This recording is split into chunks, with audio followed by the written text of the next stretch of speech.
In the book of Zechariah, Yahuwah is sore displeased because the nations are at rest and his children are captive. And so we begin the story of the four carpenters. And so, according to Zechariah, he says, Then I lifted up mine eyes, and behold, four horns. And I said unto the angel that talked to me, What be these? And he answered me, These are the horns which have scattered Judah and Israel and Jerusalem. And Yahuwah showed me four carpenters. And then said I, What come these to do? And he spake, saying, These are the horns which have scattered Judah, so that no man did lift up his head, to cast out the horns of the Gentiles, which lifted their horn over the land of Judah to scatter it. So the four carpenters, I've done so many videos on this, are basically China, India, Russia, and the Black Edomite African nations. And so right now, Africa is, in order for Judah to be regathered, Israel to be regathered from the four corners of the earth, these four carpenters have to start the winds, the four winds of heaven stirring and war. And just as Israel was scattered, they will be regathered to the land.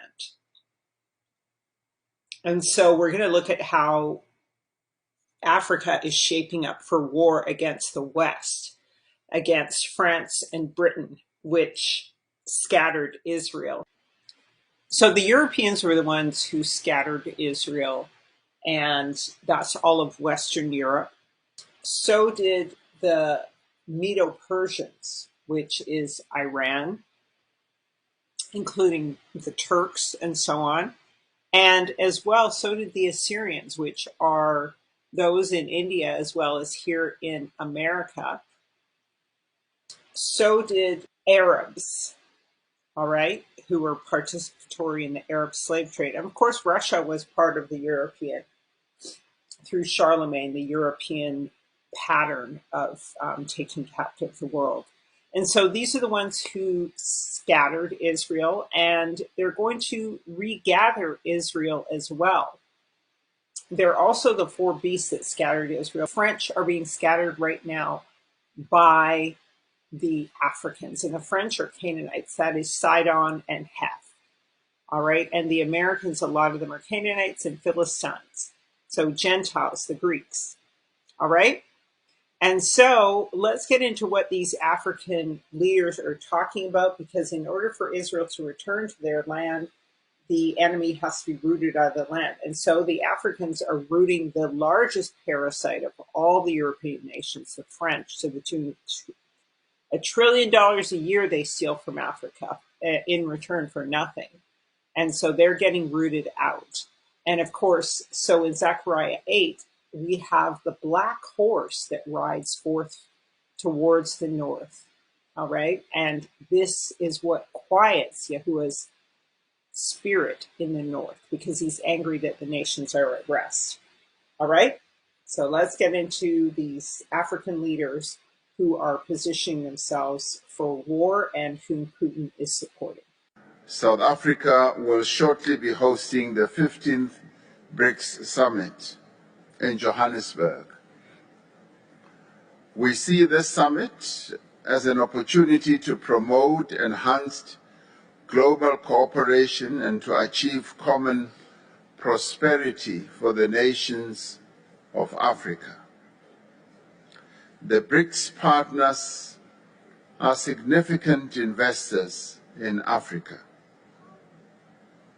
The upcoming summit will therefore give particular attention to infrastructure development supported by the new development bank, the BRICS Bank that is, as well as also supported by the African Continental Free Trade Area from a trading point of view. Burkina Faso's 35-year-old president Ibrahim Traoré has set social media ablaze with his comments lamenting how Africa, despite all of its richness and natural resources, is still so poor that its leaders have to travel to the West to beg for aid. He made these comments while attending the second edition of the just-ended Russia-Africa Summit in St. Petersburg, Russia, that took place from July 27 to July 28, 2023. President Ibrahim Traoré, who is Africa's youngest president, also stressed the need for African countries to forge new alliances moving forward to guarantee a brighter future for their people.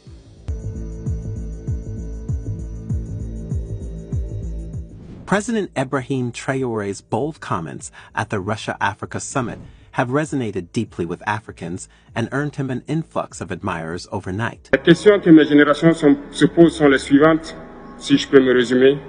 C'est de ne pas comprendre comment l'Afrique, avec tant de richesses sur notre sol, avec une nature généreuse, de l'eau, du soleil en abondance, l'Afrique est aujourd'hui le continent le plus pauvre. L'Afrique est un continent affamé. Et comment se fait-il que les chefs d'État traversent donc le monde à mendier? Voici des questions que nous nous posons et que nous n'avons pas de réponse jusque-là. Nous avons l'occasion de tisser de nouvelles relations. Et j'espère que ces relations puissent être les meilleures pour donner un meilleur avenir à nos peuples. Said to have been a shy but Burkina Faso's Captain Ibrahim Traoré is one of the most recent military commanders to capture power in a coup in one of France's former colonies in West Africa. Traoré was part of the group of army officers that supported the January 2022 Burkina Faso coup d'état and brought the patriotic movement for safeguard and restoration military junta to power. From March 2022, he served as the head of an artillery regiment in Kaya, the fifth largest city in Burkina Faso, lying northeast of Ouagadougou. However, he was catapulted onto the world stage after overthrowing his ex-comrade Lieutenant Colonel Paul-Henri Doumbia on September 30th, 2022, accusing him of breaking his vow to put an end to the Islamist conflict that has plagued Burkina Faso since 2015. The 35-year-old captain was born in 1988, making him the youngest head of state in Africa. He joins the ranks of three other coup leaders, the charismatic Colonel Mamadi Doumbouya of Guinea, born in 1981, the bearded Colonel Assimi Goïta of Mali, born in 1983, and General Abdourahmane Tiani, born in 1961, the head of Niger's powerful presidential guard since 2015, who just declared himself leader on July 29, 2023, after barricading President Mohamed Bazoum inside his residence and demanding his resignation. After successfully orchestrating his coup, Captain Traoré reportedly told government officials, "I know I'm younger than most of you here. We didn't want what happened, but we didn't have a choice."